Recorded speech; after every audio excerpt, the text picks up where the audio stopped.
என்னோடய சேனலுக்கு 1000 பேருக்கு மேலே சப்ஸ்கிரைப் பண்ணியிருக்கிறீங்க. அவங்களுக்கெல்லாம் நான் தேங்க்ஸு சொல்லணும். அதுக்காண்டி நான் ஒரு வீடியோ போடணுன்ட்டு இருந்தேன். அதை இந்த வீடியோவில் நான் யூஸ் பண்ணிக்கிறேன். சப்ஸ்கிரைப் பண்ண எல்லாருக்கும் தேங்க்ஸு.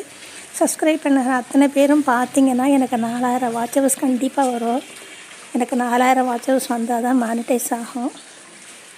அதனால் தயவு செஞ்சு 4000 வாட்ச் ஹவர்ஸ் மானிட்டைஸ் ஆகிற மாதிரி சப்ஸ்கிரைப் பண்ண எல்லாருமே பாருங்கள். உங்கள் ஃப்ரெண்ட்ஸுக்கு ஷேர் பண்ணுங்கள், லைக் பண்ணுங்கள். ஹலோ ஃப்ரெண்ட்ஸ், நீங்கள் பாருங்கள், சூரிய வெளிச்சம் தெரியுதா? சூரியன் தெரியுதா கண்ணுக்கு? சூரிய வெளிச்சம் பயங்கரமாக அடிக்குது. இதில் மழையும் பெய்யுது, வெயிலும் அடிக்குது. ஒரு 2 நிமிஷத்துக்கு முன்னாடி தான் நான் வெளியே போய் பால் வாங்கிட்டு வந்தேன். அது இதெல்லாம் ஒரு வித்தியாசமானதாக இருக்குது. ஒன்று மழை பெஞ்சிச்சுன்னா வெயில் அடிக்காது.